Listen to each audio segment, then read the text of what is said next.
Dobroveče svima. Želim da vas u ime organizacije festivala Pomirenja pozdravim večeras i da se zahvalim što ste došli na poslednji događaj na našem festivalu, naravno pre koncerta obojenog programa kojim ćemo zatvoriti festival.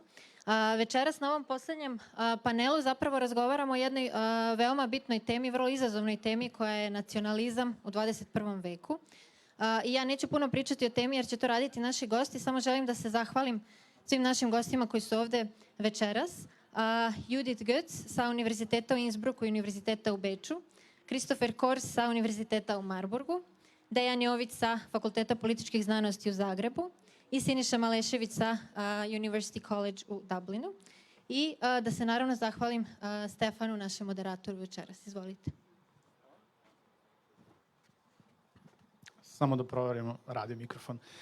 Dobroveče, ja sam Stefan Janjić i veliko mi zadovoljstvo što sam večeras ovde u ovakvom društvu i što upravo ovom sesijom zatvaramo festival Pomirenja u okviru Evropske prestonice kulture. I želeo bih, iako su imena sagovornika mojih večeras jednom rečena, želeo bih da ih ponovim na samom početku, da se zahvalim na njihovom vremenu, na spremnosti da dođu u Novi Sad, da razgovaramo o ovoj izuzetno značajnoj temi. Dakle, hvala Judith Goetz sa Univerziteta u Beču, hvala profesoru Christopheru Korsu sa Philips univerziteta u Marburgu, hvala profesoru Dejanu Joviću sa Univerziteta u Zagrebu i profesoru Siniši Maleševiću sa University College-a u Dublinu.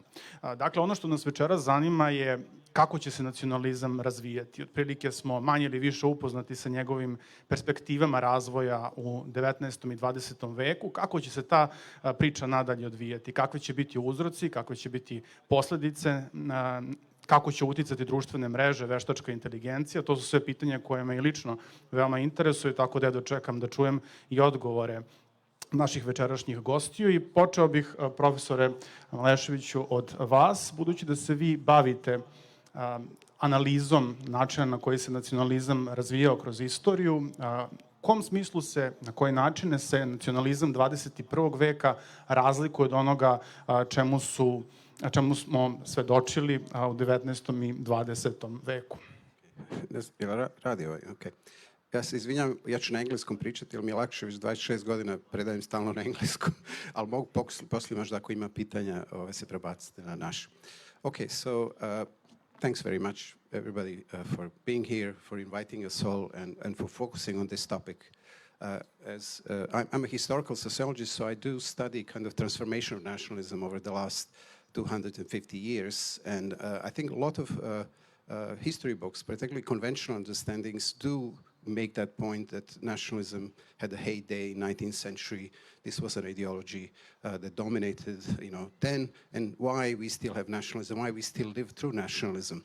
So the point that I'd like to make, although I cannot do that in a couple of minutes, but I do that in many of my books, is that really nationalism is not a phenomenon of the 19th century. Nationalism really starts only then. I mean, if you look, let's say, kind of from a French and American Revolution, and if you look at the Latin American Wars of Independence, these are kind of the beginnings of nationalist movements. And these are movements which were led largely by middle-class people, intellectuals, in some instances political leaders, merchants, and people like that. So at that time, nationalism didn't spread among 90% of the population. So these were still empires. This was a world dominated by different imperial orders. So the forms of political legitimacy that were present then were completely different to what we have today.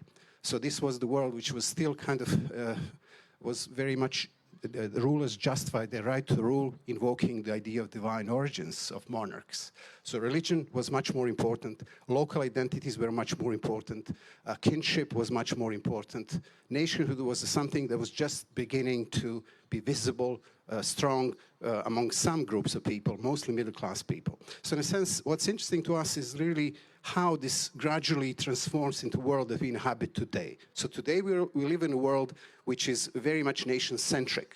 And this here, I don't really mean far right, because we often associate nationalism only with far right, but historically nationalism started on the opposite side. It was a kind of liberal movement, anti-empire, anti-monarchism, anti this divine origins of kings theory. So if you look, the ideas of nationhood were the ideas associated with popular rule. So it's a completely different type of understanding. But we have never really handled this properly, because it was never really defined who the people are. Initially the idea was that the people are defined in kind of civic terms, but ultimately, in most instances, this has shifted in direction of ethnic terms. So we are still struggling with this problem, which just started in the 19th century and gained kind of influence, global influence in the 20th century, particularly after the Second World War. So after the Second World War, we don't have a single state that invokes the notion that, we are an empire. Before the World War II, we still had states that, claimed we are empires and, nation states are inferior. After the Second World War, Japan is still the only one which is nominally empire, but in reality is really a nation state. So we live in the world of nation states, whether we like it or not, and the nation states shape kind of our understanding of the world. They do that in a variety of ways. We will talk about this, the importance of standardized languages, which was crucial. It started in the 19th century, but really a large-scale literacy rates were attained only in the 20th century, and in some parts of the world are still getting there, in a sense. So you have no nationalism until you have really fairly highly literate societies, which are well integrated in the infrastructure of the state. So nationalism relies on states' kind of organizational capacity. So you have to have a state which can control the educational system, which can standardize languages, which can impose kind of military draft on men from all over the country. So somebody comes from one village and speaks very different dialect to the next person, and through a couple of years, being in the military becomes nationalized. States do that through mass media as well. Both public and private. States do that in a variety of other ways. Churches do that as well, so it's not just the state, civil society does it as well, and there's so many other ways. So I don't know, maybe let me know if you want me to stop it, because this can go on forever. Okay, all right. Thanks. Hvala vam, profesore. Ono što bih želeo da pitam profesorku Judith Guc, odnosi se zapravo, the question is for you, odnosi se zapravo na modele konstruisanja nacionalizma. Na koji način se nacionalizam stvara? Vi se takođe bavite razlikom među femo i homo nacionalizma. Da li nam možete reći nešto više o tome?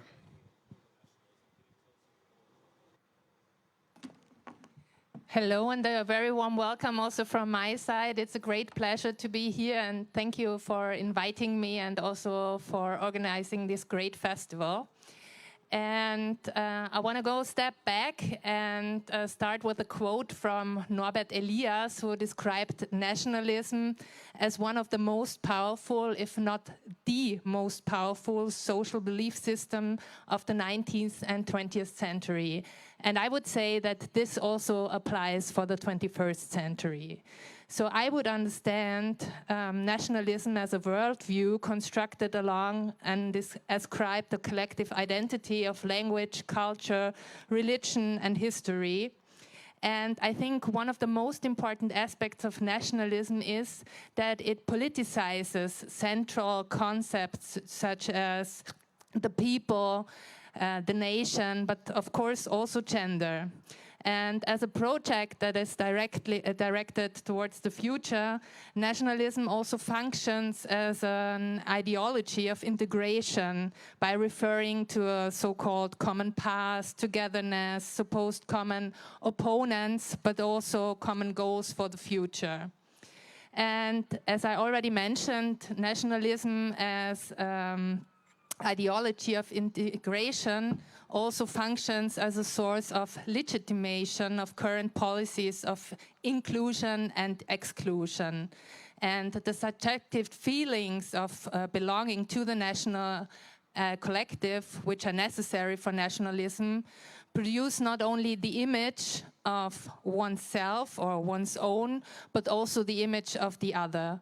And it always raises the question of who may belong to this collective, to this national collective, and who may not. And in the discussion of nationalism, two different concepts can be identified, or better to say, two different concepts on how to answer this question raised.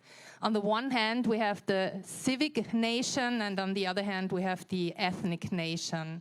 And the concept of the civic nation ties its notion to inclusion and exclusion to the political commitment and declared will to belong to the nation. And it includes, at least in theory, the possibility for different individuals to belong to this nation and to this collective. And this is very different in the context of the ethnic nation, which defines belonging by descent, so that only those who belong to the same descent community, the people, can be part of it. And in this ethnic construction of nation, the unity of ethnicity and territory is central. So the focus is not on the individual and his or her commitment to the community, but on the people understood as a cohesive community that would supposedly pursue a common interest. But coming back to the question that you raised, I would also like to draw attention to some gendered components of nationalism. And at the moment, we can observe, and this is probably the most visible side of the gendered components of nationalism, that more and more women are getting active in national movements at all levels, starting from activists in grassroots movements up to high-rank political party positions that women take over within nationalist right-wing extremist parties. And the same thing even applies for LGBTQI+ persons, as we can see, for example, in Germany. We have the federal interest group of homosexuals within the AfD, the Alternative for Germany, Alternative for Deutschland, which is the right-wing extremist party in Germany. And despite the engagement of women and queer people within national movements, we can also observe that women's rights and LGBT rights are being instrumentalized for nationalist purposes. For example, when it comes to portraying migrants and refugees as extremely misogynistic or sexist, anti-feminist, homophobic, without addressing the same ideologies within the majority of the society. And to describe this phenomenon, Sarah Ferris invented the term femonationalism to describe this instrumentalization of women's rights for nationalist purposes.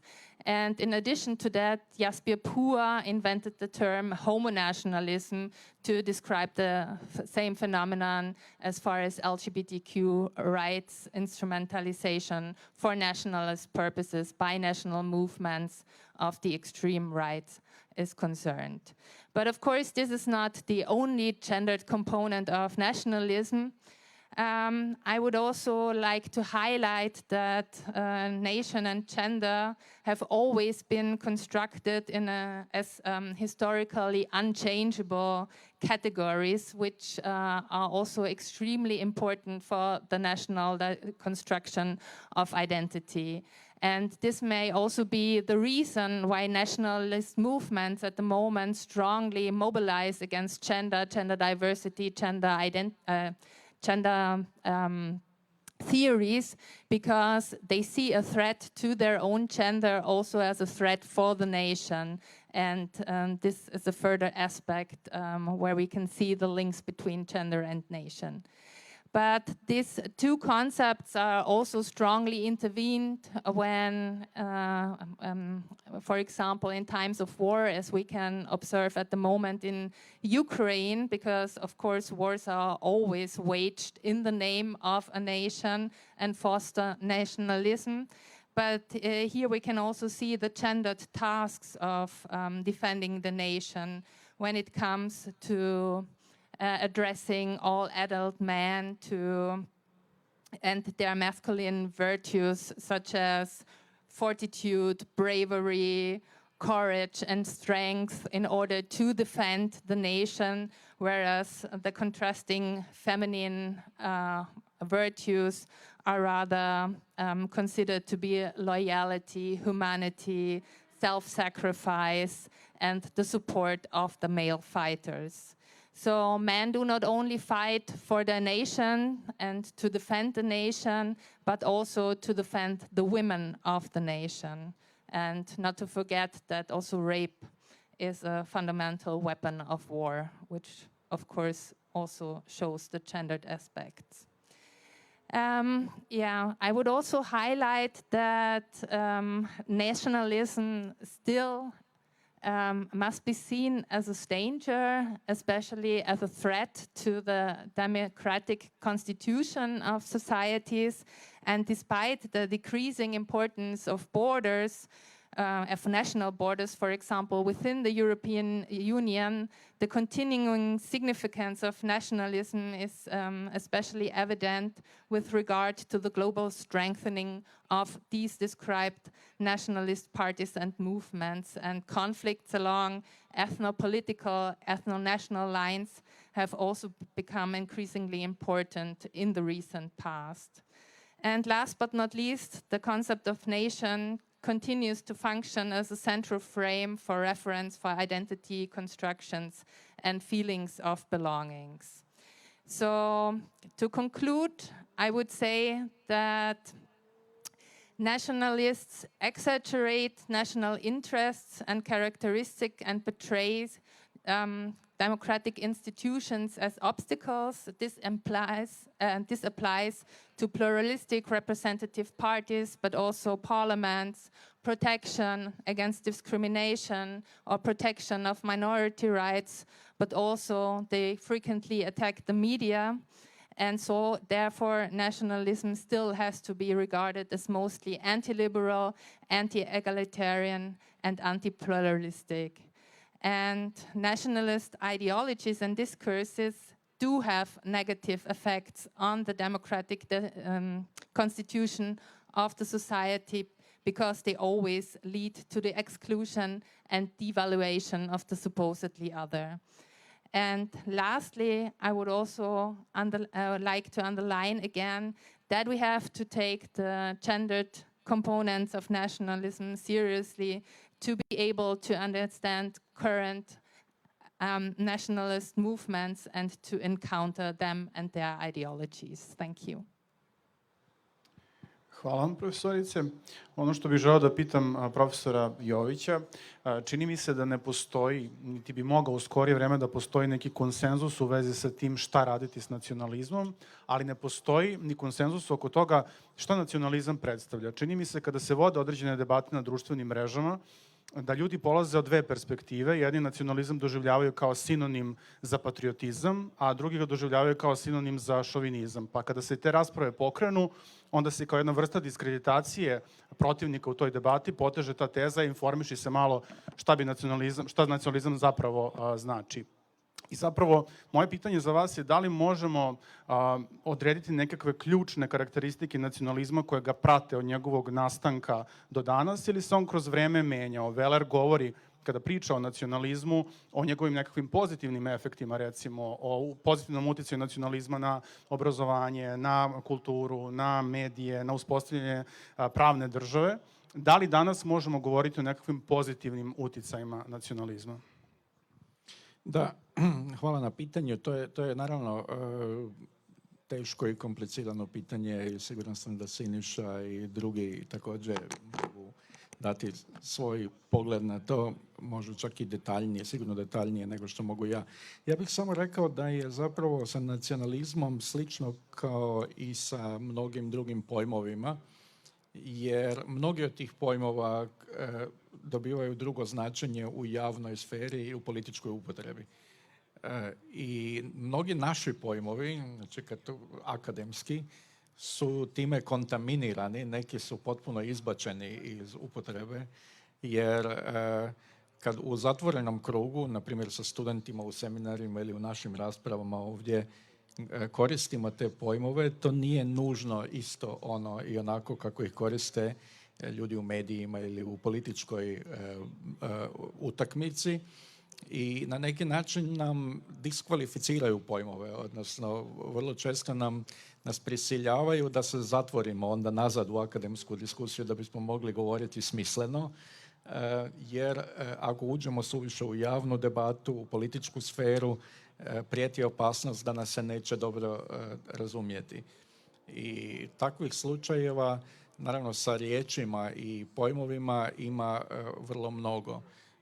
I mi moramo biti svjesni, naravno, da svaki put kad govorimo u javnoj sferi, da neke stvari koje su nama, koji smo nešto o tome čitali ili pisali, jasne, u toj političkoj sferi izazivaju veliki skandal.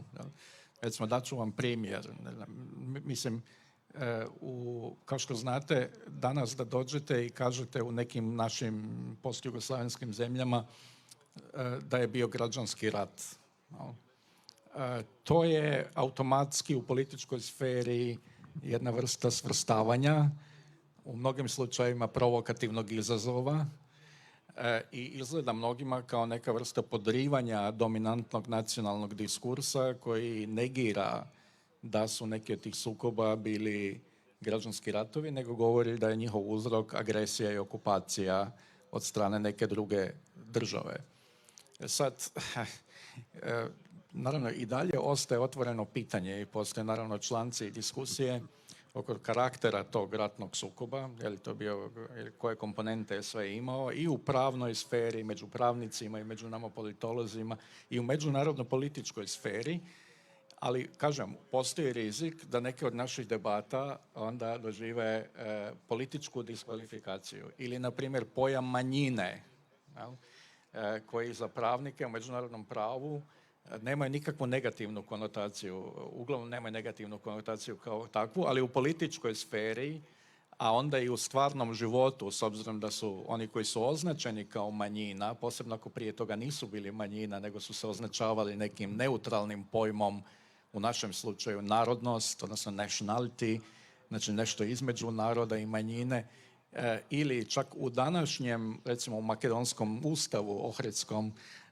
se izbjegava bilo kakva kvalifikacija za Albance. Dakle, ne govori se o njima kao manjini ni kao o narodu, nego se koristi jedan kompromis koji zapravo je opisan, koji kaže stanovništvo koje nije u većini. Dakle, opisuje se da se nikoga ne bi politički uvrijedilo, da se ne bi napravilo nešto politički nekorektno i u tom smislu politički štetno, ali za nas, politologe, pravnike i druge, takva kvalifikacija je naravno problem, mislim, sumnjiva. Niko od nas neće sada izmišljati takve pojmove. Ali ja bih rekao da je to i sa mnogim drugim izmima. Znate, recimo liberalizam. Ja sam siguran da naši prijatelji marksisti koji jako govore protiv neoliberalizma, kad im kažete ok, dobro, ali nije li u našim društvima možda snažniji konzervativizam od tog neoliberalizma, oni će možda se iznenaditi, jer nekako su navikli da pod tim pojmom neoliberal smatraju i da to koriste kao negativnog označitelja u kojega onda upisuju i neokonzervativce i nacionaliste često i sve druge. Dakle, koriste jedan pojam jako rastezljivo, bez dovoljnog propitivanja, dakle bez dovoljnog razmatranja samoga pojma. I sad naravno u okviru naših struka, u našim raspravama naravno da postoje vrlo mnoge dimenzije nacionalizma i vrlo mnoge moguće interpretacije. Recimo, samo kad ste me već to pitali, jedna je vezana za antiimperijalizam, dakle nacionalna država i nacija kao suvereni entitet, odnosno suverena politička jedinica, su proizvod postimperijalne epohe i nastali su u opoziciji, kao što je Siniša već ranije rekao, imperijalnom konceptu. Nastali su i u opoziciji teokratskom razumijevanju, dakle da postoji neki suveren koji je neki sveti autoritet odmaknut od nas koji ovdje živimo i zbog toga što je jedino on bezgrešan, a mi smo grešni, on ima prednost u odnosu na nas i prebaciti suverenost u ruke nas je blasfemično sa pozicije teokrata. Tako da danas, recimo, ovi zagovornici teokratije mogu objasniti zašto neki politički ekstremni režimi, ekstremno antiliberalni, ali i antinacionalni, u tom smislu da protive se naciji kao takvoj, smatraju da je potrebno kažnjavati ljude koji idu na izbore. Zato što odlaskom na izbore, što nama izgleda potpuno banalno, mnogi ljudi ne idu na izbore jer ne smatraju da se time nešto može promijeniti, čine uvredu božanskom autoritetu. Jer preuzimaju u svoje ruke ovlasti koje ne pripadaju nama kao ljudima koji su grešni i sve ostalo, nego njemu kao vrhunskom autoritetu. Onda druga dimenzija toga nacionalnog je vezano za državu. Dakle, postojanje nacionalne države, posebno u tom vestfalskom sistemu, međunarodnom poretku, gdje se onda uspostavljaju granice između države i zapravo je dosta zanimljivo, uspostavljaju se granice kao granice naše legitimne moći. Naša moć se proteže do određene granice. Priznanjem druge države preko te granice mi zapravo odustajemo od svoje apsolutne moći i svoga legitimnog prava da uredujemo u toj drugoj državi. Dakle, država državi ne propisuje zakone. Ali samo da vam navedem primjer kolika je veza između nacije i države. Mi naravno znamo za taj pojam nation state. I mi koristimo pojam nation ponekad kad mislimo na državu, a ne na naciju. Recimo, mi kažemo Ujedinjeni narodi, United Nations, mi zapravo mislimo na Ujedinjene države. Tako da su Ujedinjeni narodi pogrešno nazvani, ako ih pogrešno su prevedeni kao Ujedinjeni narodi, a prevedeni su kao Ujedinjeni narodi zato što je pojam Sjedinjene države već bio zauzet, United States. Isto krivo nazvan iz naše perspektive. To su Ujedinjeni narodi. To nisu države u međunarodnom pravnom smislu riječi, a ovo jesu u Ujedinjenim narodima. Tako da tu postoji velika bliskost između jednog i drugog pojma. I konačno treća, već je spomenuto, nacionalizam je povezan osobito kao etnonacionalizam sa pokušajem da se etnička grupa tretira kao politička jedinica, čak i u međunarodnim odnosima. Recimo, na primjer, kao primjer etnonacionalizma bi bilo kada predstavnici države X smatraju da je obaveza te države da brane, štite i predstavljaju pripadnike naroda X koji živi s druge strane granice, dakle u nekim drugim državama. Recimo imate, ja dolazim iz Hrvatske, to je dobar primjer sada, da Zagreb, odnosno Hrvatska kao država, smatra potpuno legitimnim da zastupa, predstavlja i brani interese Hrvata u Bosni i Hercegovini. Dakle, zapravo stvara etnonaciju ne da stvara, nego je gura kao jedinicu međunarodnih odnosa. Time narušava vestfalski sistem, zapravo, gdje država državi zakone ne propisuje i smatra legitimnim da oblikuje, da gurne ne državu, niti klasu, kao što je u marksističkom konceptu, niti pojedinca, kao što je u liberalnom konceptu, nego etničku naciju, kao što je u etnonacionalističkom konceptu, kao legitimnu jedinicu međunarodne politike. Tako, sad mogli bismo ići dalje, naravno, o tome govoriti što je sve narod, u kom smislu ima. A na vaše pitanje, mislim, pozitivnog i negativnog, to je in the eyes of, u očima onoga koji promatra, in the eyes of beholder, ili nation is what we make of it, na neki način, mislim, kao i mnogi drugi pojmovi. Jel? Za neke je ona pozitivna, za neke je ona negativna i nama koji se suočavamo sa svakodnevnim govorom u političkoj sferi je ponekad jako teško izbjeći negativne posljedice korištenja akademskog diskursa u toj sferi, jer ne se ne razumije dobro, ali pretpostavljam da je i obrnuto također slučaj. Hvala vam, profesore. Kada smo se pripremali za ovaj razgovor, profesor Kors je govorio o tome na koji način se on bavi pokušajem da analizira utvrđivanje tog nacionalističkog sentimenta, nacionalističkog osjećaja, što me podsjetilo na nekoliko romana i eseja koje je napisao mladi francuski autor Edouard Louis. Dakle, on potiče sa siromašnog severa Francuski. Govorio je, na moje zaprepašćenje, jer sam zaista verovao da Francuska visoko razvijena demokratična zemlja, o tim užasnim okolnostima u kojima živi radnička klasa.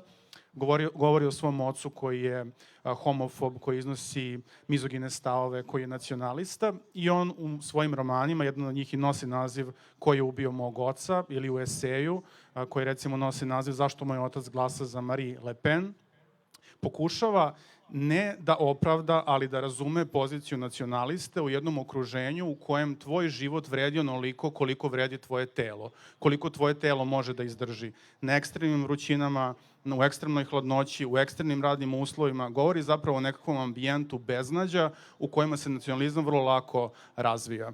Evo, čuli smo pre ovoga i nekakve ideje da je nacionalizam zapravo možemo vezivati za srednju klasu, imamo veliki broj akademika koji rade prilično elegantne poslove, dakle nemaju te probleme radničke klase, siromašnih ljudi, a opet zastupaju nacionalističke stavove, ili da zaokružim, da li mi možemo da stvorimo nekakav precizan portret nacionaliste, osjećaja koje se u njemu javljaju, ili je ta vrsta osjećaja i sentimenta raspršena u svim društvenim kategorijama?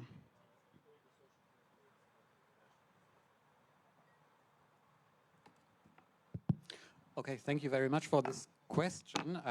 Before I start answering this, I also would like to thank the organizers for organizing this wonderful festival. I've already learned a lot here. I'm very glad to be here.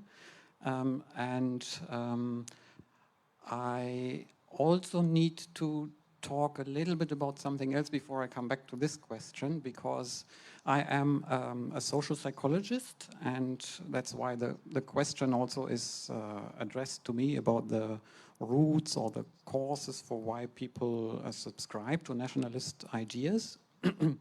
But also in psychology, there is no real consensus about what we mean when we talk about nationalism. So the same question that was asked before also is very relevant to me. So I need to first deal a little bit with the complexities of the term nationalism before I can say more about the causes of it from a psychological point of view. One thing that is very basic to nationalism, I guess, is the sense of identification with a nation, that the nation is a very important category for us, that we feel attached to a nation. And this does not really have any positive or negative consequences here. I would also say it's in the eye of the beholder. It can be a foundation for solidarity and support for other people in the same group. It's also compatible with other identities. One can be a nationalist, but also, for example, pro-European, or even at a higher level, pro-global identity. There's no inherent contradiction if we just understand nationalism as something that refers to the importance that the nation has for us. But there are a number of elements or aspects of nationalism that are a bit more problematic. The first one is whether we have a critical or an uncritical orientation towards our nation. As an individual human being, we can either be loyal in an uncritical, a blind way by simply following, being in tune with authorities, and that has the problem that if the authorities turn into a bad direction, then the people will follow, and that can have very negative consequences. But also people can feel a strong sense of identifying with the nation, but be loyal in a critical way and be very conscious about moral issues, about potentially difficult political issues that arise due to policies of the nation, that one then can try to counteract, and that from a democratic point of view would be something desirable, I guess.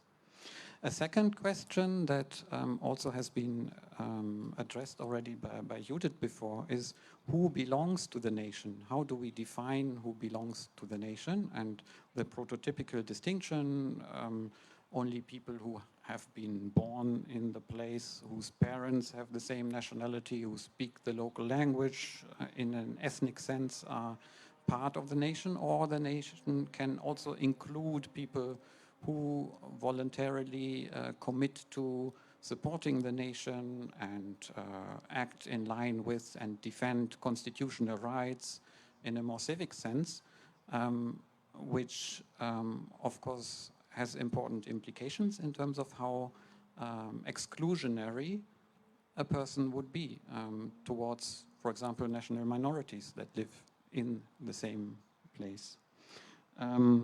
Then two more aspects refer to comparisons with other nations.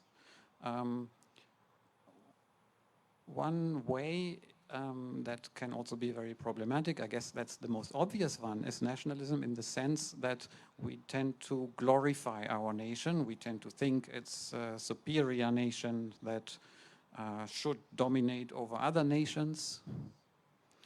But that's not the only relevant comparison with other nations. The other one is a kind of insecure or defensive nationalism in the way it resonates a bit with Donald Trump's slogan, "Make America Great Again."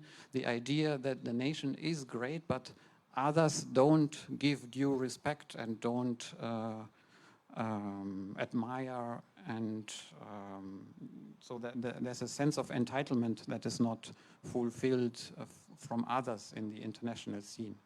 And that also can have problematic consequences because people who are nationalistic in this sense tend to be oversensitive to threats from other countries, also threats from within the own nation, which can lead to high levels of intolerance towards others. Okay, but now coming back to your question, because I think you referred to the more negative, darker sides of nationalism in a more exclusionary way towards right-wing tendencies. Also, as Judith mentioned before, nationalism in a sense of ethno-nationalism.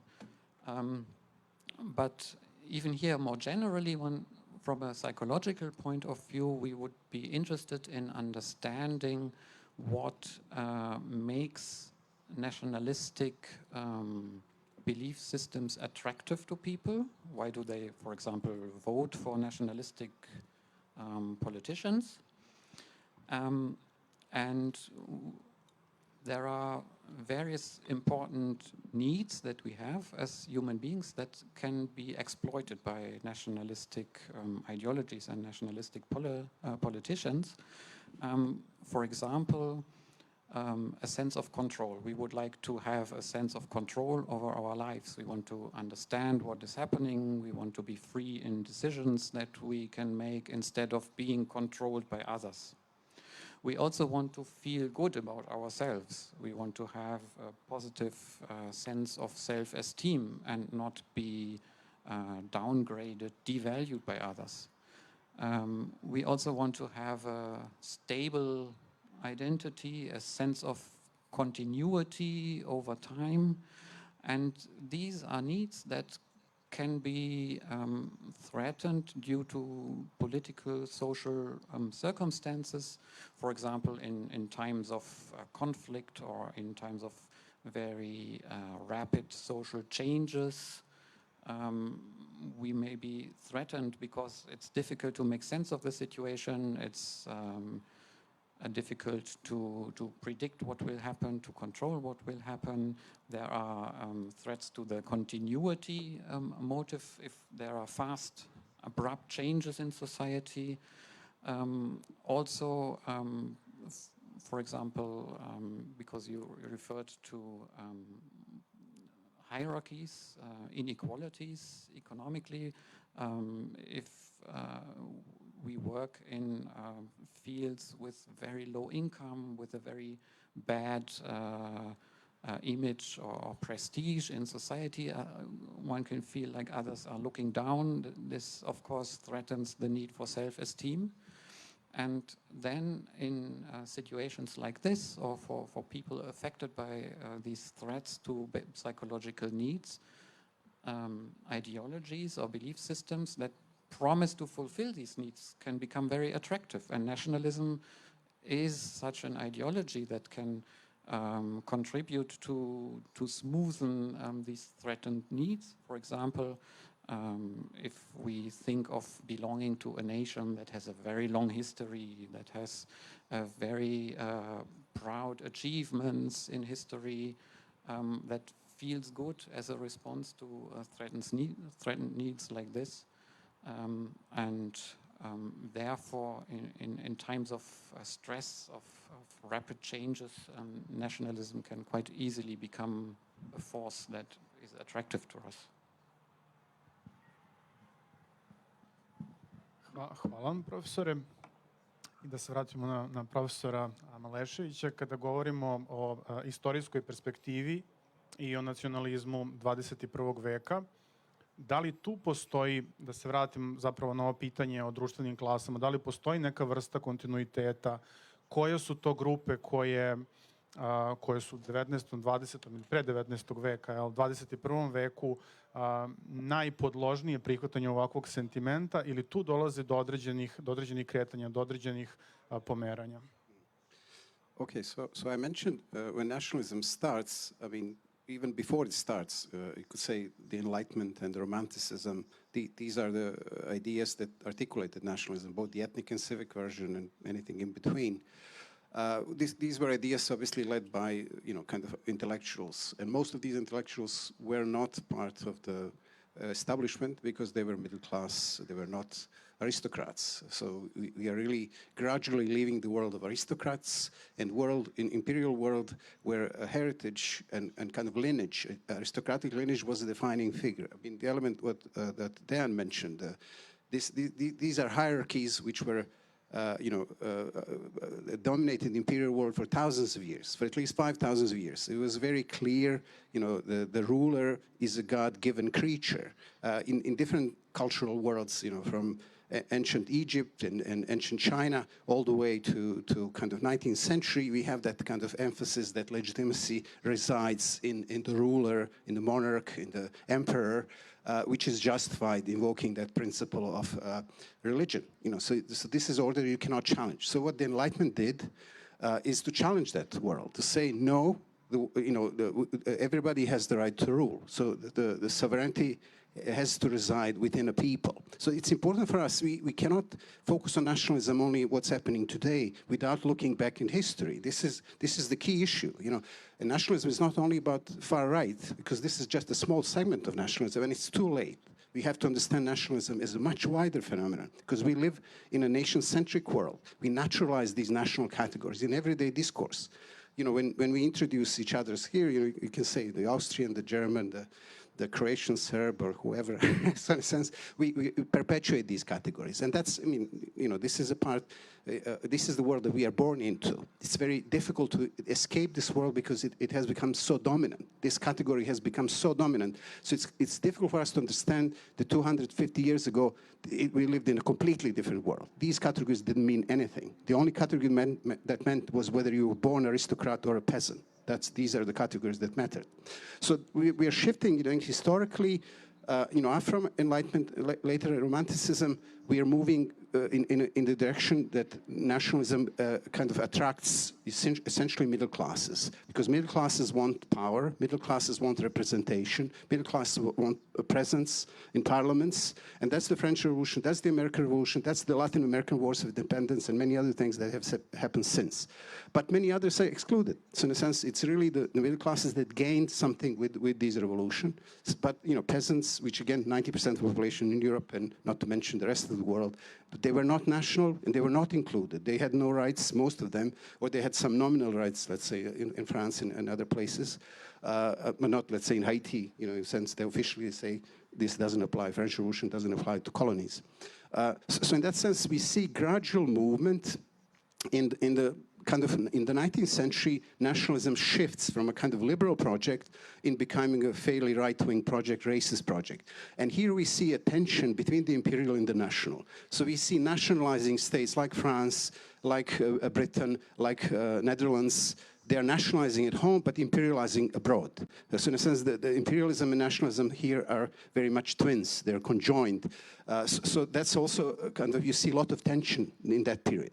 And nationalism is very right-wing. It is about capturing territories. It's about carving Africa and China and any other place, the scramble for Africa and things like that. But then this ends essentially with the Nazi state and fascism and all these other right-wing movements. So this is the peak of the right-wing nationalism at that time. But after the Second World War, we see nationalism again shifting to the left, radically so with the anti-colonial, post-colonial movements in Africa and Asia, Latin America. And this is important for us because we forget we are so Eurocentric, we see just nationalism that is happening to us and here and now. But nationalism is a much wider phenomenon. And the only way for us to understand nationalism is to understand how wide it is. It's a tip of an iceberg, if you look only at the far right and now. So in that sense, if you look at the 50s, 60s, 70s, nationalism is all about, getting rid of empires. And we have, a lot of these current discourses about decolonizing. It's all about, essentially, these are nationalist discourses, but framed differently in a different context and so on. So here, nationalism is much wider. It appeals to wider groups. In European context, you could say after the First World War, we see how different segments of society, such as urban workers, such as small farmers, become more nationalized. Before the First World War, they are not. If you look at the, discourses at the beginning of the First World War, you see people cheering in Berlin, in Paris, in London when the war started, First World War, and these were all middle-class people. Peasants were not interested in that. They didn't see themselves as French. Eugene Weber talked about this, how even in France, which is par excellence in nationalizing state, most people didn't identify with French state until the First World War. War was crucial in that sense, in nationalizing populations. So peasants were mobilized to fight, and then, this process was crucial in them starting to think of themselves in these abstract terms as a Frenchman and Englishman and things like that. And then, this continued, obviously, in the 20th century. So we can say in European context how it widened, the identification with the nation becomes much wider. Now it has become so naturalized and normalized, we take it for granted. But it's a very recent development, kind of sociologically speaking, extremely recent development. So maybe I should stop here now. All right, thanks. Svako imam jedno podpitanje za vas, koje možda predstavlja jednu vrstu digresije, ali me zanima s metodološkog stanovišta, budući da posmatramo istoriju, istorijske izvore, većina toga se odnosi na krupne događaje, na ljude na visokim pozicijama i tek u poslednje vreme se zapravo budi ta želja za proučavanjem istorije odozdo, za istorijom ljudi koji su pripadnici radničke klase, za istorijom tišine, istorijom smrada, istorijom sitnica, istorijom čaše i flaše. Kako mi možemo, a govorili ste o toj potrebi, o toj važnosti da razumemo i kontinuitet razvoja nacionalizma kroz prethodne vekove, kako možemo da dođemo do odgovora šta je o ovim pitanjima mislio neko ko nije bio veliko istorijsko ime, ko je radio u nekoj fabrici ili je čuvao stoku? That's a very good question, and it's a very difficult one, because obviously historians have problems in tracing down what common people, have thought about, because they couldn't write, they couldn't express themselves. So a lot of what we have, and that's in part why we have such a distorted view of the 19th century, because, much of the documents that were preserved were written by intellectuals, by people who had a completely different view. They were a minority in that world. So now we are getting more of this. And you reminded me, I've just finished reading a really great book about this by Alexander Maxwell, who is an American historian based in New Zealand and fluent in Hungarian and Serbo-Croat and a few other languages. So what he's doing, he's analyzing origins of everyday nationalism in Hungary in 19th century.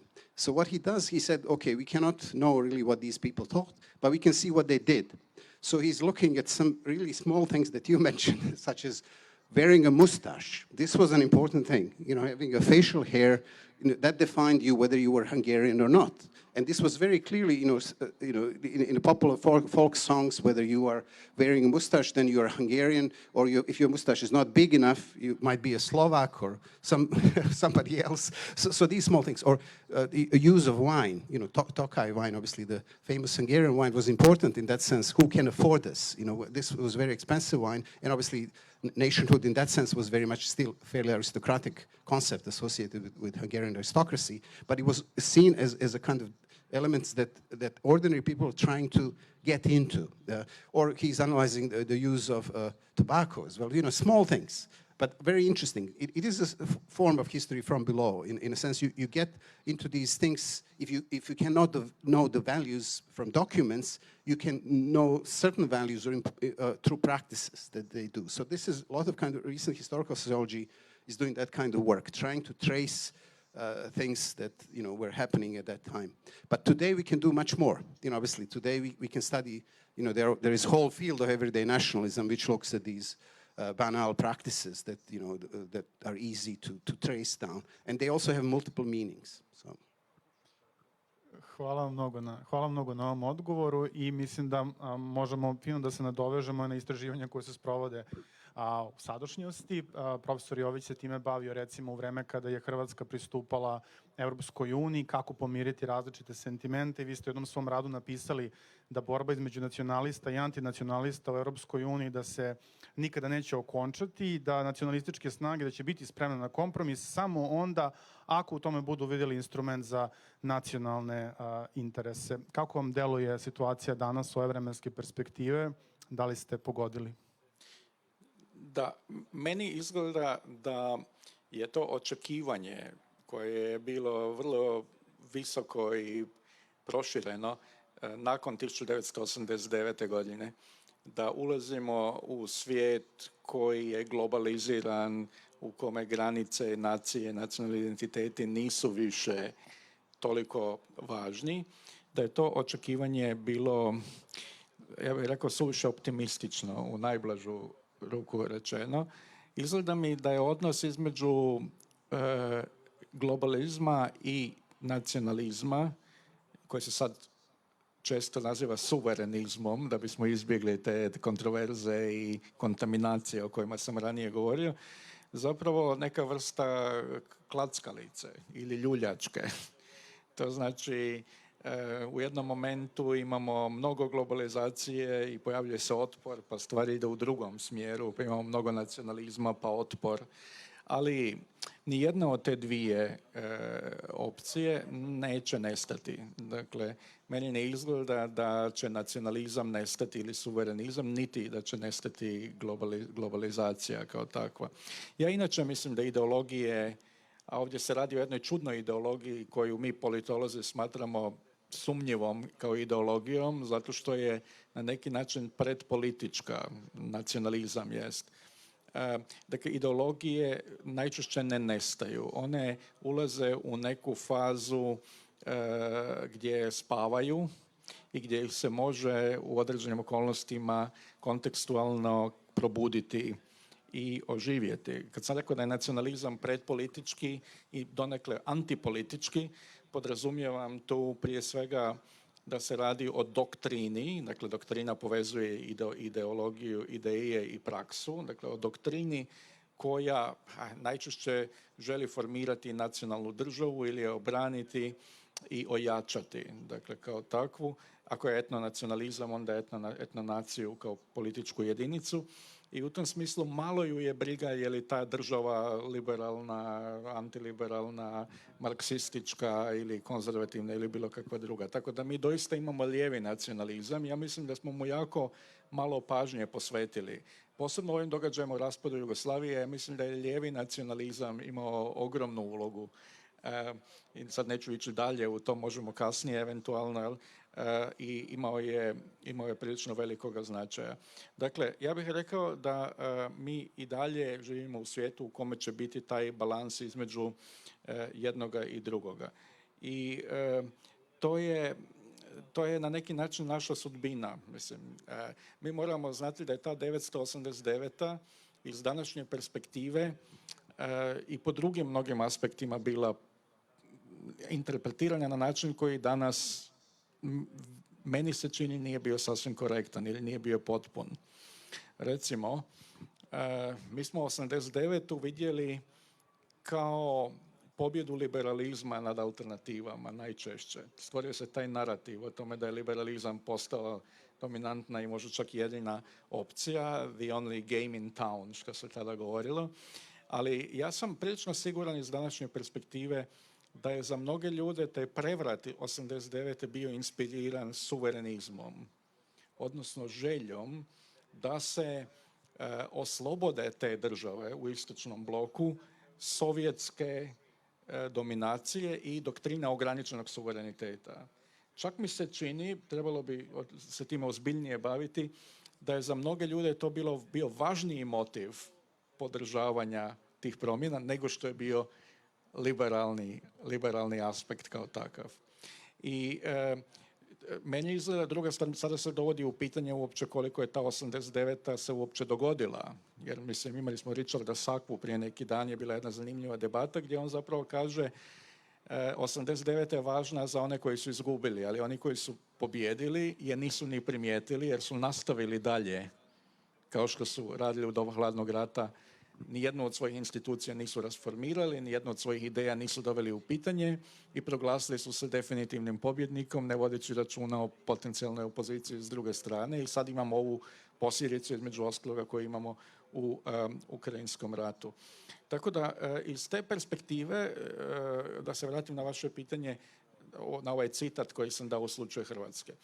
Taj citat je iz moje knjige Rat i mit, politika identiteta u suvremenoj Hrvatskoj i nastao je na istraživanjima koje su pokazala da je trebalo naći neki način da većinu ljudi u zemlji u kojoj je dominantni narativ taj da je ona 1000 godina sanjala nezavisnost, uvjerite da sada kad je dobila tu nezavisnost treba da se pridruži nekakvoj Europskoj uniji. 1000 godina, narativ kaže, ste htjeli svoju valutu. Ali kako sada uvjeriti ljude da ćete je zamijeniti 1. januara sljedeće godine sa eurom? I stvoren je jedan narativ koji kaže tek ulaskom u Europsku uniju mi ćemo stvarno postati suvereni. Dakle, sve ovo što smo bili izloženi kao zemlja kandidat, što smo bili izloženi nepoželjnim intruzijama u našu suverenost, jer smo morali slušati Brisel, jer smo morali slušati Haški sud, jer smo morali trpiti umprofor na našem tlu, jer smo morali donositi zakone koji štite manjine, a nismo htjeli. Sve to će prestati momentom kada se uključite u jednu tako moćnu organizaciju ili dvije kao što su NATO i Europska unija. Time je zapravo stvoren narativ koji je pretvorio nacionaliste u podržavatelje eurointegracija. Dakle, oni su ušli, oni su rekli mi smo dosad, imamo zastavu predsjednika i državu koji ništa ne znače u smislu suvereniteta i dalje se osjećamo poniženi, nedovršeni i neostvareni. Ali to će prestati u onom momentu kada postanemo subjekt, a ne više samo objekt međunarodne politike, a to ćemo postati pridruživanjem tim organizacijama. I od tada nadalje ponašat ćemo se kao suverena nacionalna država, niko nam neće smjeti narediti što smijemo i zabraniti ono što ne smijemo i mi ćemo suvereno zabranjivati drugima kroz pravo veta i kroz utjecaj u politici Europske unije, postavljajući nove kriterije Bosni, Srbiji, s kome god hoće, Crnoj Gori, kome to hoćemo. Tako da na neki način na tom se primjeru zapravo vidi kako su nacionalizam i taj globalizacijski aspekt, odnosno suverenizam i nešto što na prvi pogled izgleda kao oponentno, kao Europska unija, na primjer, kako se zapravo mogu približiti i povezati. Dakle, da vi vidite, to je neobjašnjivo Britancima, mislim, naravno, Britanci kažu kako može ulazak u Europsku uniju povećati vaš suverenitet, ali iz pozicije jedne zemlje koja se osjeća samo simbolički suverena, a stvarno ne, to je logično. I ja mislim da bi to bilo logično i za Srbiju. Srbija bi bila puno više suverena da je danas u NATO u Europskoj uniji. Bez obzira što mi mislili, što ja nisam zagovornik ni NATO, a Europske unije jesam, ali sam mnogo i nemam prevelikih iluzija o tome, ali sa stanovišta real političkog, suverenističkog gledanja također to bi također imalo mnogo smisla. Na prvi pogled izgleda paradoksalno, ali zapravo kad malo prodrete dublje u tu priču čini mi se prilično logično. Hvala vam, profesore. Pitanje za profesora Korsa. Zatvaramo polako ovaj drugi krug pitanja, pa ćemo naravno dopustiti i publici da postavi svoje pitanja. Da li grešim ako mi se čini da kada govorimo o desnom nacionalizmu, o etnonacionalizmu, da ga je mnogo lakše usvojiti nego neke leve i liberalne ideje, da je mnogo zavodljiviji, da je mnogo emotivniji, mnogo romantičniji od nekih levih liberalnih ideja. Da li je to možda razlog njegovog bujanja, njegove popularnosti?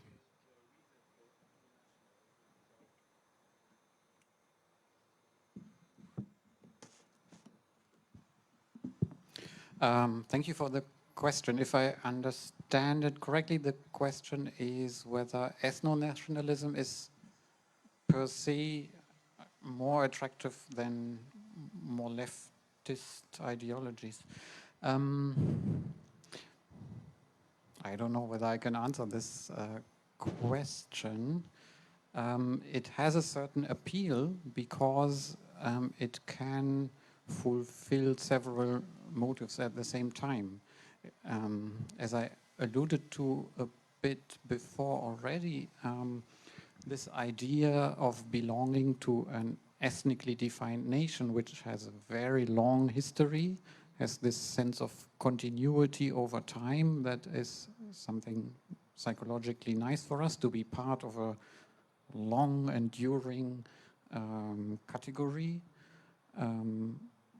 which I guess for left alternatives is not given. So this would be a 1-0 if we score it like a soccer game. But I'm not so sure whether for other motives I can continue and score 2 and 3-0. That would be something to think about a bit more, because, for example, the motive for feeling good about oneself, I don't see why an ethno-nationalistic ideology should be psychologically more attractive than, let's say, believing strongly in equality and human rights, which could as well give a positive identity and a sense of being on the right side. Maybe another slight advantage for an ethno-nationalistic ideology could be that it's simpler.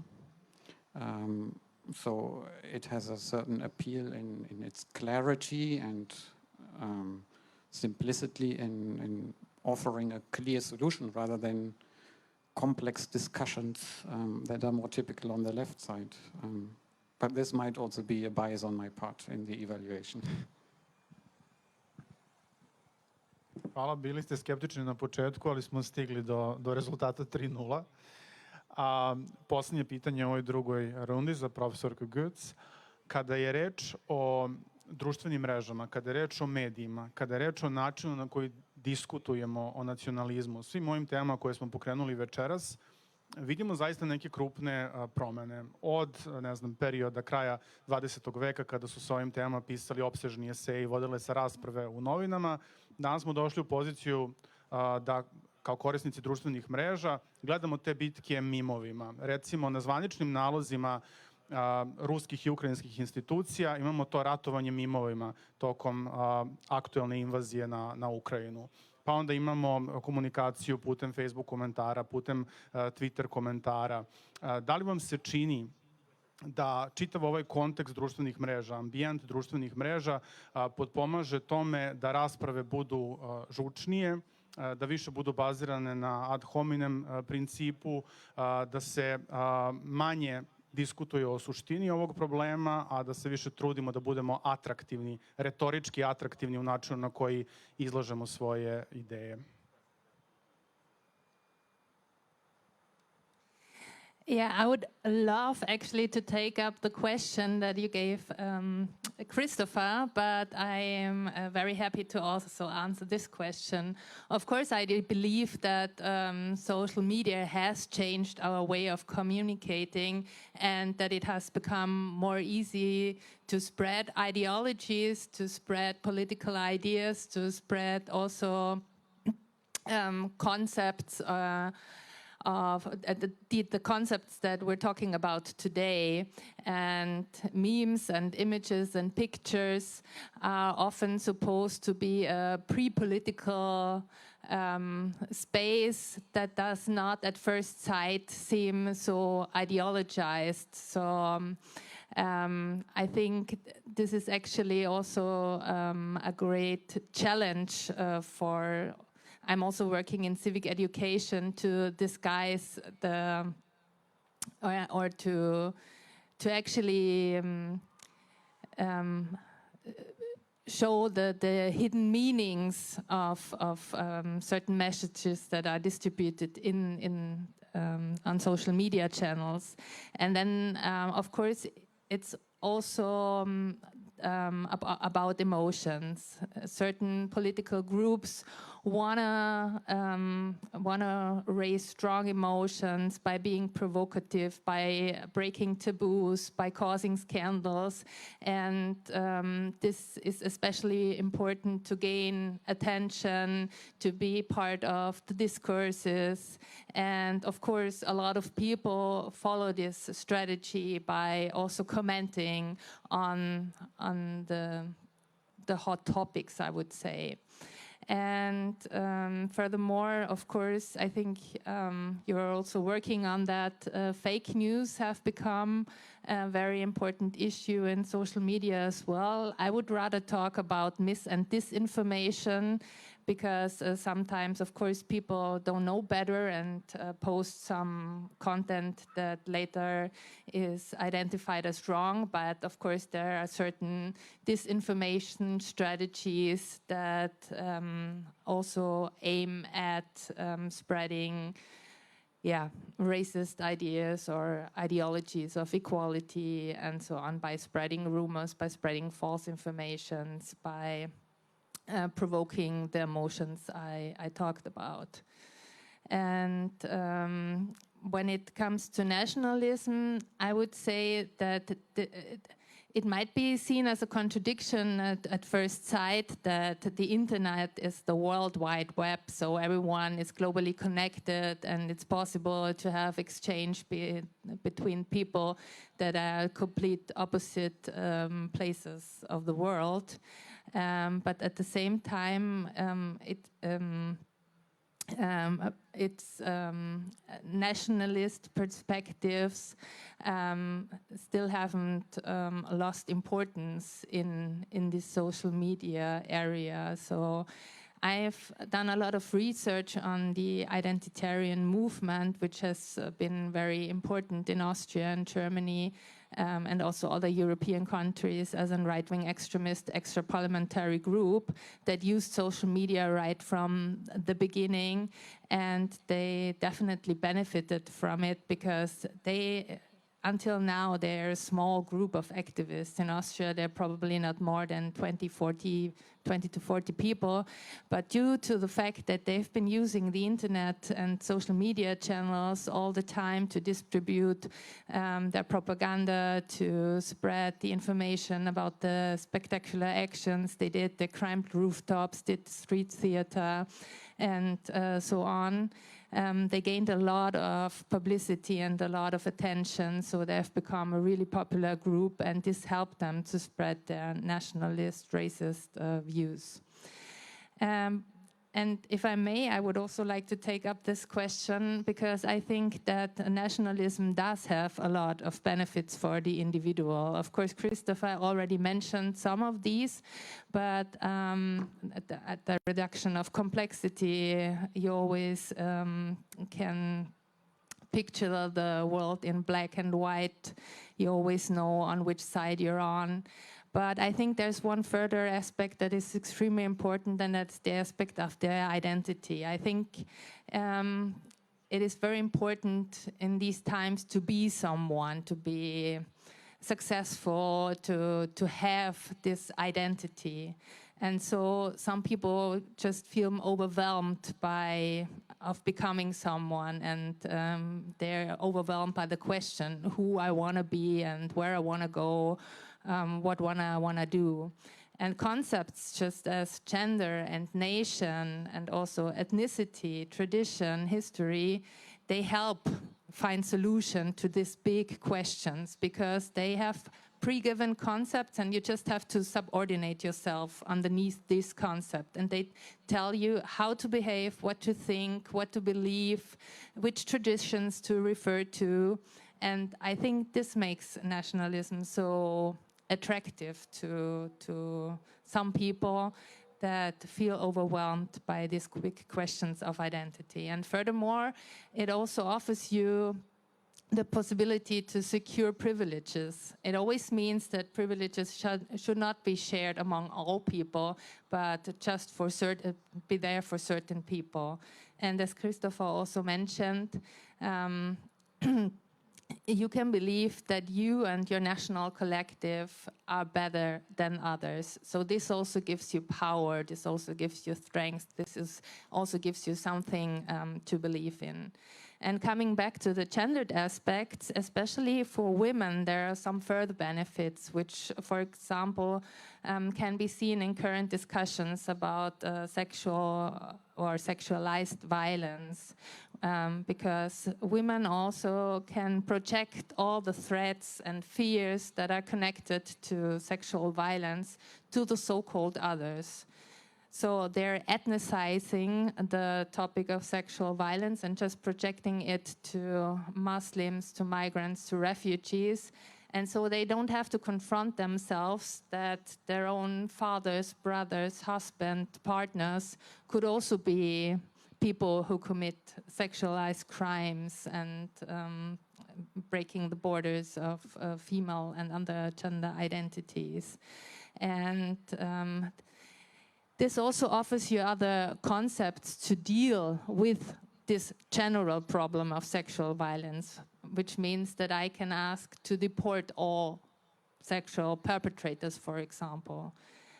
And whereas it is very complicated to find solutions as far as sexual harassment or sexual abuse, sexual violence in the majority of the society is concerned, because you cannot just let your husband or your father get deported to some other place. Hvala mnogo. Mislim da ćemo se složiti da je bilo dosta inspirativno. Otvorilo se mnogo potencijalnih pitanja i imam naravno neko koje bih ja postavio, ali sam imao dovoljno prostora da čujemo vas. Da li vi imate neka pitanja za naše goste? Ja ne vidim najbolje zbog reflektora, ali nadam se da će volonteri pomoći ako vide neku ruku podignutu.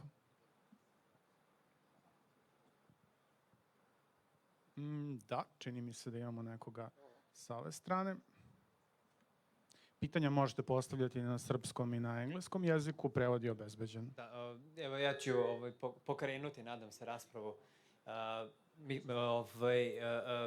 Nekoliko puta ova 3 dana spomenuli smo, ali nismo se bavili previše, s obzirom da u pripremi ovog festivala nismo ni sanjali da će biti rat na tlu Evrope.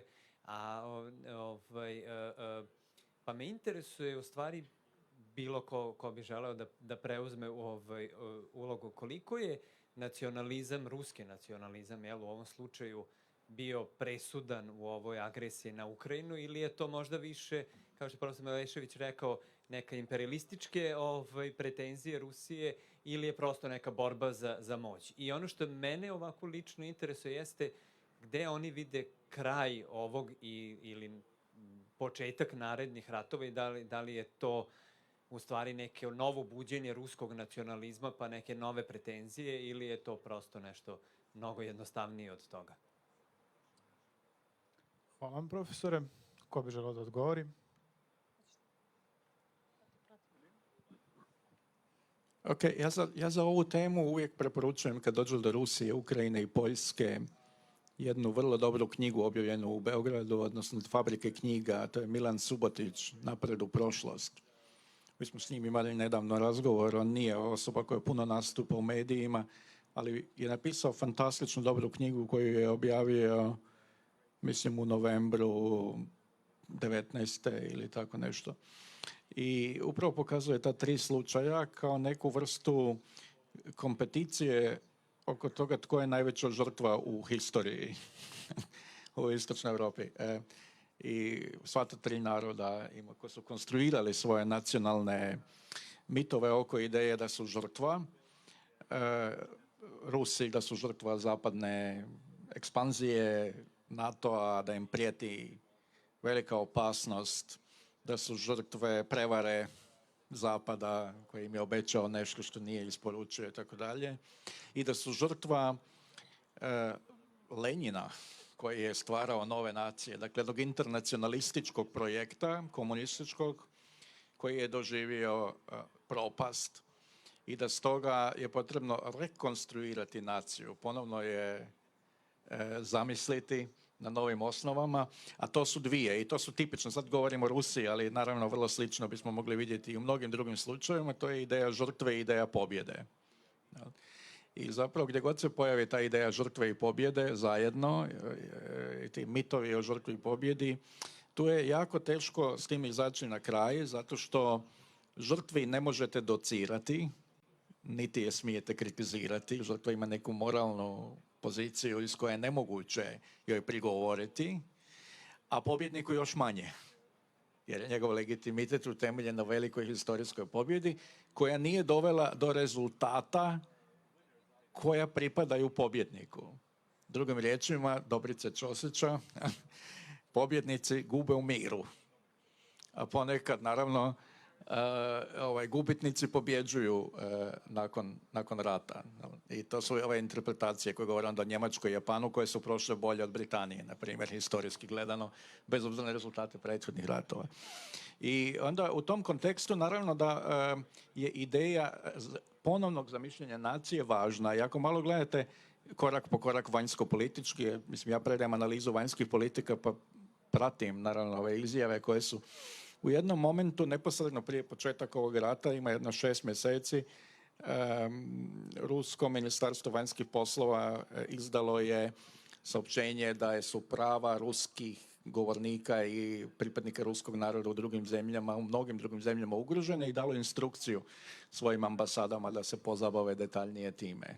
Onda imamo tu priču o ruskom svetu, onda imamo napad na tu formiranje Ukrajine kao lažne nacije i tako dalje. Dakle, ja ne mislim da je to samo, naravno, mislim svi mi znamo, dijelom naravno i Sinišinih knjiga, da ta granica između imperije i nacionalne države nije baš tako čvrsta, zar ne?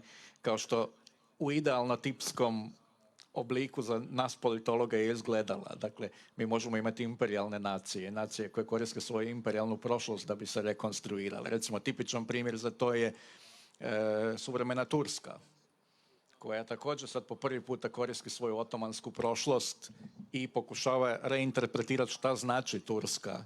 Dakle, da više nije ona Ataturkova koja nema nikakve veze sa imperijem, nego da je zapravo legitimni nasljednik toga imperija.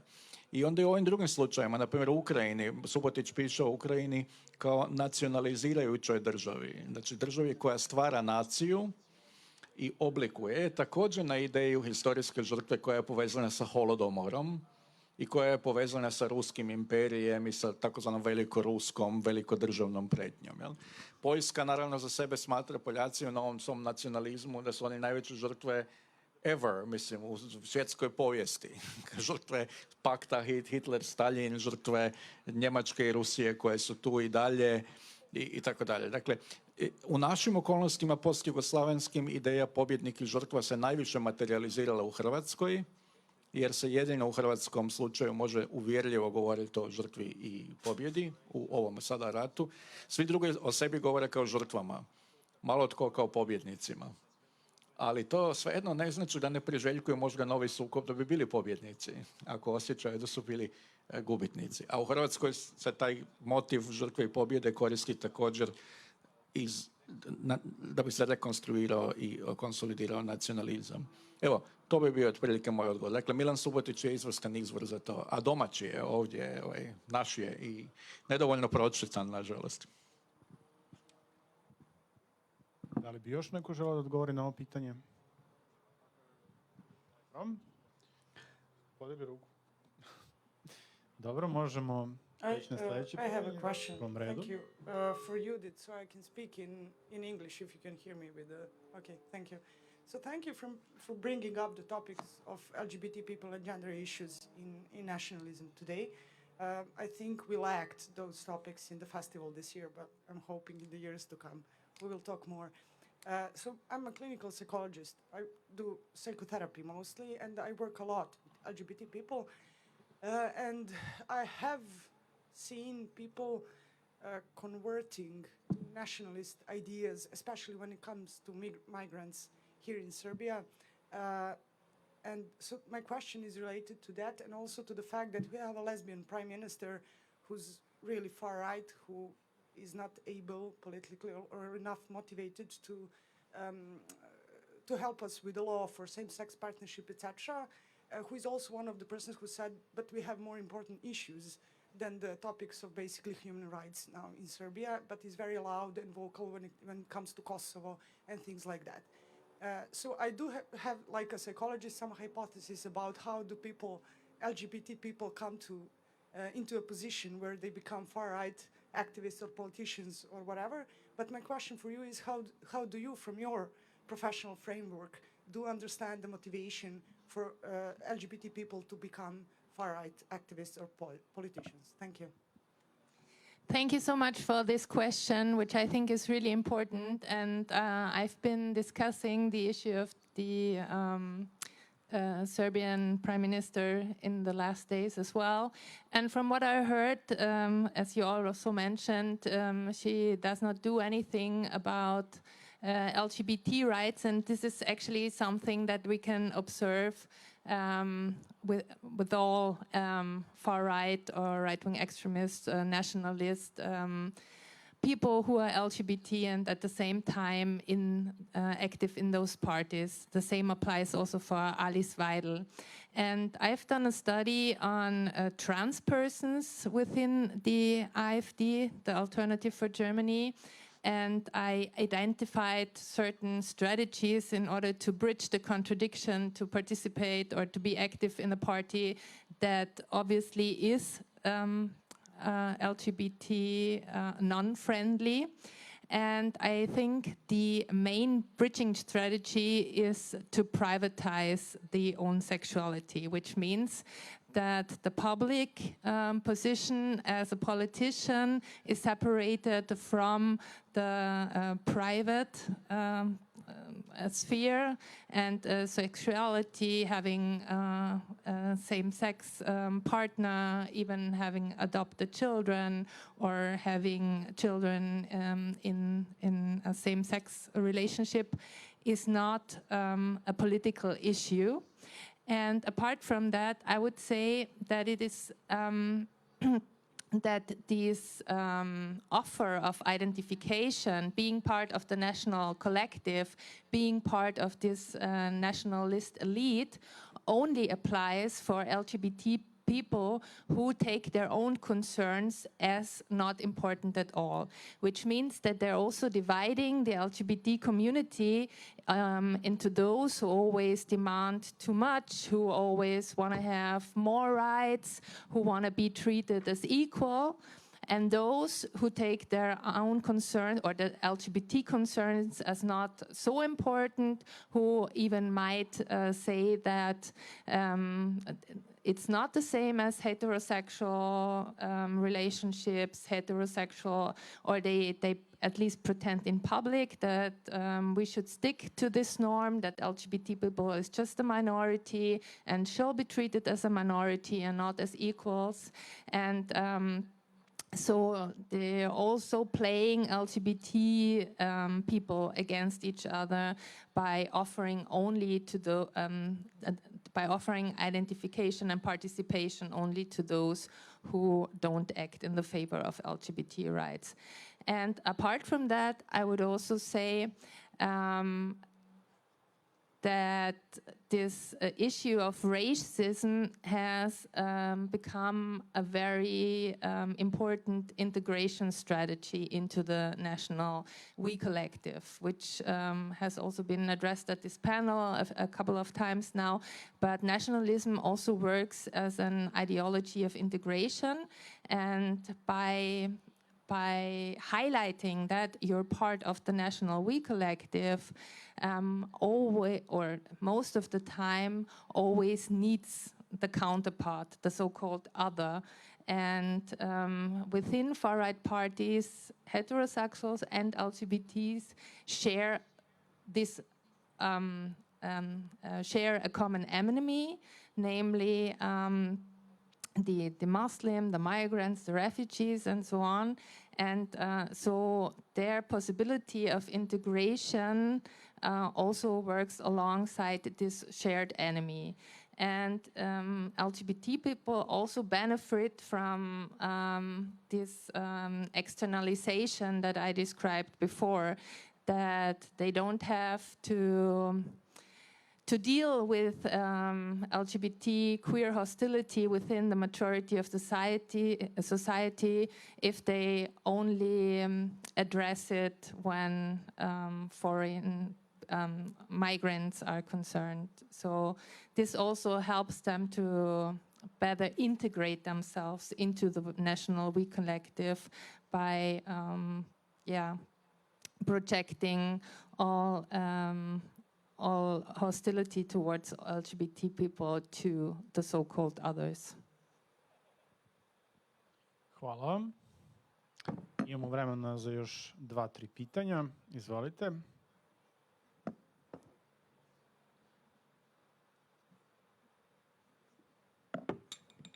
Dobroveče svima. Imam pitanje koje je prevashodno usmereno ka profesoru Maleševiću, ali mislim da svako može da doprinese svojim odgovorom na ovo pitanje. Sad, pošto je tema panela nacionalizam u 21. veku, ono što mene prevashodno zanima jeste odnos nacionalizma sa pitanjem životne sredine, odnosno sa pitanjem prirodnih resursa. Pošto možemo posmatrati na neki način istorijsko kretanje tog pitanja, bar i kada je u pitanju levi nacionalizam, odnosno nacionalizacija prirodnih resursa tokom 20. veka, pa me čisto zanima jedan kratak istorijski osvrt na tu temu, odnosno gde su prirodni resursi i životna sredina bili locirani i situirani u levom nacionalizmu, desnom nacionalizmu, ali isto tako gde je to pitanje trenutno kada su u pitanju te političke partije, odnosno kada je u pitanju nacionalizam kao takav, i šta bismo mogli da očekujemo kada, mislim, krećući se ka nečemu u budućem, u smislu da to jeste sada neko goruće pitanje kojim se sve više i više bavimo. Hvala. Okay, thanks very much. Sorry, to do it in English, it's easier for me. I think it's an excellent question. In a sense, we do see the elements of that already in the 19th century, in a sense, because obviously empires were very much focused on extracting resources all over the world. In some contexts, they also contributed by building, let's say, railways, like that's what British did in India and in Ireland and as well. But that was obviously the mechanism. You had to modernize society that you've colonized to some extent in order to extract the resources. In the process, you also have contributed often to creating new intelligentsia, who were necessary for you to perform certain tasks in acquiring resources. And eventually some of that intelligentsia, particularly those who were excluded from certain state positions, as many theorists of nationalism have emphasized, were first to become nationalist ideologues. So often you have that kind of strong element which focused on resources. These people are coming from abroad. The imperialists, they're taking our resources. So the early nationalists were very much focusing on that, in addition to many other things. And then you see how that element of kind of emphasis on environment becoming nationalized plays also on the right, politically on the right. I mean, if you people who study, obviously, a Nazi at times know very much about the kind of the emphasis on, which can be linked all the way to 19th century Romanticism, because Romanticism was all about kind of return to the nature, preserving nature, and then a lot of this kind of was nationalized and saying our nature, German nature, Italian nature, Serbian nature is unique, is distinct. So you have that nationalism was always strongly linked with the environment. But then when we look more recently, and you write about that, a lot of this has been more focused on left, which is not often defined nominally as nationalist, because left, generally political left, doesn't use these terms. because it has been more recently associated only with right or far right, but much of what is happening is very much nationalist. In that sense, it is kind of focusing on resources as something that belongs to these people, to this state, to people who live here, which is again not about local population, not about kinship group, not about village. It is about our nation or nation state that claims the right over that environment. So in a sense, nationalism is very strongly linked to that, and I would assume this will be even more important, you know, as environment becomes more destroyed, you know, and generally the kind of the lack of resources and more mobility of people, because certain parts of the globe will not be, you know, inhabitable in the next 30, 40 years. So we will see more influence of states and state power on preserving their resources and their borders. So unfortunately, it doesn't look very promising in that respect. I'd also like to say something about this question, which I find really interesting. In psychology, there is a quite well-known model of human values, characterizing what kind of things are important for us as guiding principles in our lives.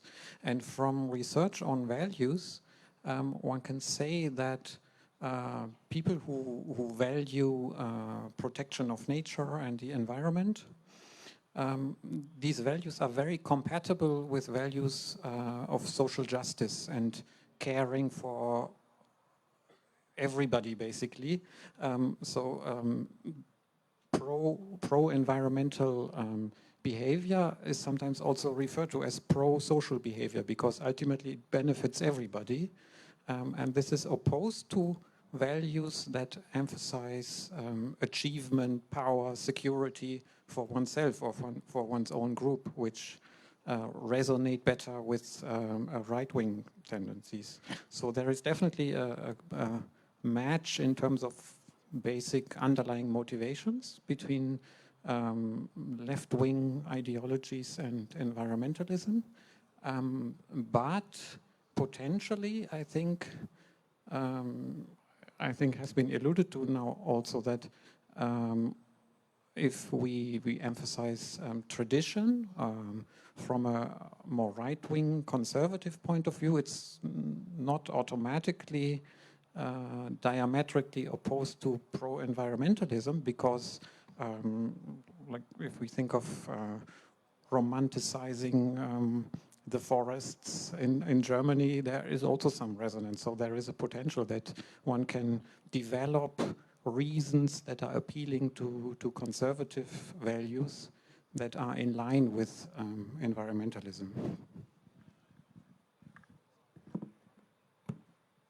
Hvala.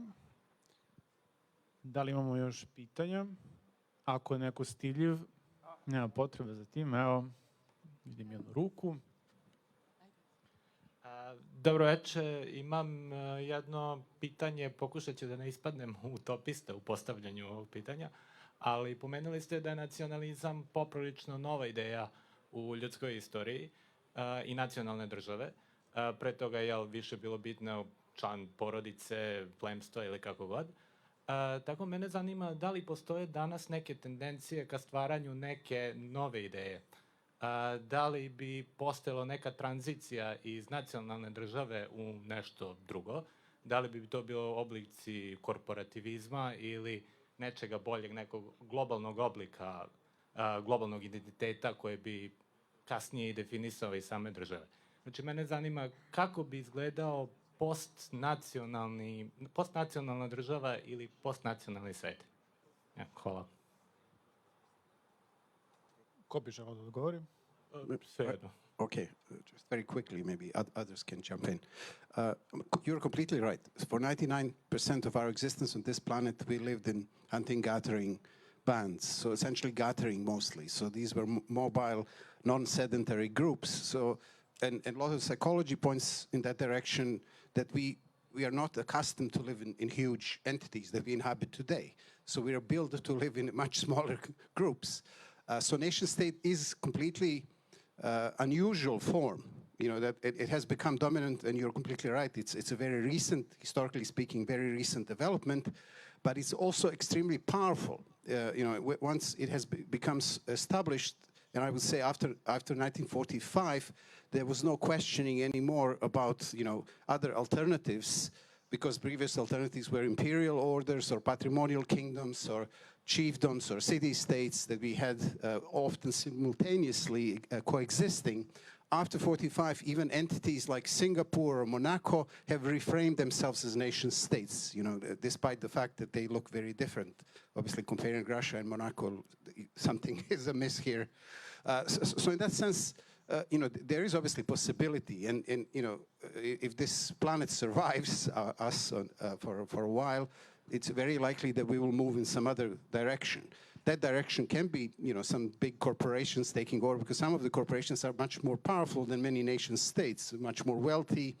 They have enormous resources. What they lack is police and military. But having so much money might allow you to do that in the future.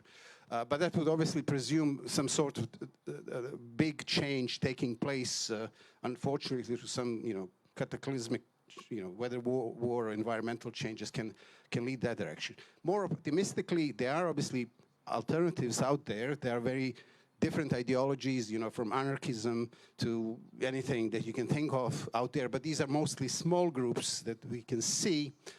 So something might emerge, but the key issue really is a structural change that has to take place, some profound, big change, that might lead in that direction. But, it can go in so many different forms. We can go also in the world of empires back as what... Indeed. So. Ja sam se htio baš zapravo sloniti na ovaj neoimperijalni pokušaj da se ograniče i eliminiraju negativni efekti nacionalizma. I znate, drugi svjetski rat, a i prvi svjetski rat, su zapravo učinile od Europe prije svega ono što Mark Mazauer naziva the dark continent, znači mračni kontinent. I mislim da je i na istoku i na zapadu porasla svijest o opasnosti, o velikoj opasnosti nacionalizma. I da su oba svjetska poretka, znači koji su tada dominirali u hladnoratovskom periodu, zapravo bili pokušaji da se ograniči suverenitet nacionalnih država, i to prilično s razlogom. Mislim, who could blame them, ukupno gledano. I s jedne strane internacionalizam, koji je onda od marksističke ideje nastao i uključivao je neku vrstu lijevog nacionalizma, posebno korisnog za male nacije, dotad nepriznate ili bez političkog oblika. Mi znamo za onu tezu nacionalno po formi, socijalističko po sadržaju, ali je bila nacionalno po formi i za mnoge male nacije to je bila zapravo koljevka njihovog nacionalnog identiteta, i onda taj lijevi nacionalizam zapravo ne iznenađuje. S druge strane, na zapadu također ti ograničenja nacionalne suverenosti kroz formiranje organizacija kao što su recimo NATO ili direktno prisustvo American Empire, znači američke imperije u zapadnom dijelu svijeta kao ograničavatelja suvereniteta. I ja bih rekao da je onda nakon toga u Europi, nakon 1989. posebno uzletila ideja Europske unije, koja je također neka vrsta što se dosta često naziva benevolent empire. Dakle, neke imperije koja to nije, ali koja jest alternativa nacionalnoj državi, neka zajednica sui generis, koja nije nova država, ali nije niti imperij, i tako dalje. I danas ono što imamo je zapravo ta bitka između tog koncepta alternative nacionalnoj državi, koja je Europska unija, koja s razlogom ograničava suverenost, a s druge strane projicira tu ideju da ako uđete u nju, onda ste subjekt, kao što sam ranije objašnjavao oko ovoga, i tog nekog anti-europskog suverenizma. Ja bih naglasio, možda nisam direktno, sigurno danas nisam direktno to rekao, da je zapravo ujedinjenje Njemačke 1990. godine bila prva velika pobjeda nacionalizma nakon Drugog svjetskog rata u europskim okvirima. To je bilo ujedinjenje koje je uništilo jednu postojeću državu, istočnu Njemačku, i to na principu mi smo jedan narod.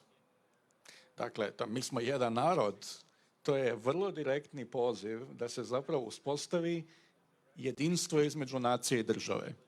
I koliko god to naravno za Njemce bilo vrlo dobro i who could blame them, then again, toliko je u drugim dijelovima Europe, na primjer u jugoistočnoj Europi, postavilo pitanje, pa dobro, zašto Albanci, mi smo isto jedan narod, zašto Srbi, mi smo isto jedan narod, zašto Hrvati i drugi ne bi mogli razbiti jednu državu i stvoriti neku drugu koja je ovdje. Dakle, ja bih rekao, to je alternativa. Alternativa je neki imperio-nostalgični pokušaj da se napravi nešto što nije nacionalna država, nije ni imperija, ali je negdje između. Uz to ja bih rekao da imamo i obnovu interesa za teokratske alternative, koje također negiraju i naciju i državu. Dakle, naciju, recimo, naprimjer, ako gledate ovaj ideju islamske države, ona dovodi u pitanje naciju, smatra da je nacija zapadni eksport koji dijeli ljude koji pripadaju jednoj religijskoj grupi u više nacija i time zapravo je ne samo blasfemična, nego je i neprirodna i nametnuta je domaćem identitetu i domaćoj kulturi. Ali mi imamo religijske te revivale i drugdje i na zapadu, mislim, gdje se smatra da nije narod taj koji odlučuje o bitnim pitanjima, kao što su recimo abortus ili brak ili početak i kraj života ili moralne vrijednosti i druge, nego da su one zapravo da imaju drugi legitimitet koji ne proizlazi iz narodne volje, nego proizlazi iz božanske volje. Tako da, i treća stvar je naravno ovaj pokušaj, ja o tome ne znam puno, mislim, ali znam da se u okviru teorije globalizacije dosta govorilo o tom virtualnom, dakle, pretvaranju zajednice i zajednice živog kontakta, neposrednog, u zajednicu koja je virtualna po svom karakteru. Dakle, koja je e-građanin na neki način, koji ima svoj identitet koji više nije fizički, nego je cyber zapravo. I da stvaramo neku vrstu interesnih zajednica, ali također i zajednica koje imaju političku dimenziju, društvenu dimenziju, koje proizlaze iz virtualnosti, iz internetskog i drugog komuniciranja. Dakle, tako da to bi bile neke alternative koje ja trenutno vidim.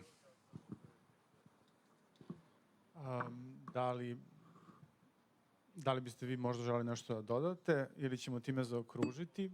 Maybe I just want to add one thought that has nothing to do with what the former speaker said, but when you raised the question, it made me think of two things. One thing is city citizenship that has become popular in some major cities like New York, for example, where people that don't have legal papers at least can participate within the city and gain some rights within the city. So this is also a process that had been started to organize in other ways than within the nation. And because you have been talking about utopia, it also made me think about Rojava, where the Kurdish revolution in the parts of Syria took place. And I mean, Kurdish people don't have a nation, and they have been fighting in Syria, and they are now at the point where they try to establish a new society. And as far as I know, they're organizing in communes, and they always have, in all important political positions, they always have a man and a woman to take care of these topics. So they call it themselves as a lived utopia. We will see what will happen, also because they've have been attacked recently by the Turkish state again, but maybe this is also an idea to organize in communes. Hvala vam još jednom svima. Da, vreme je isteklo, a i uskoro počinje koncert. Nadam se da ćete ostati. Želeo bih na kraju da se zahvalim još jednom organizatorima, volonterima, ali i našim gostima, pa ću vas zamoliti za jedan aplauz za njih.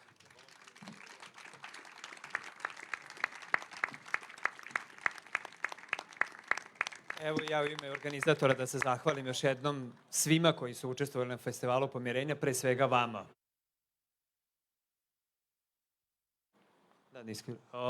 i našim gostima i ovim zvanično da zatvorimo ovaj govorni deo Festivala Pomirenja. Preostaje nam još koncert naše novosadske grupe, obojeni program koji počinje za par minuta na ovoj bini pored i da vas pozovem da u budućnosti nastavimo ovakve razgovore i da ovo bude tek početak priče o pomirenju. Hvala vam svima, hvala još jednom i vidimo se, nadam se, sledeće godine.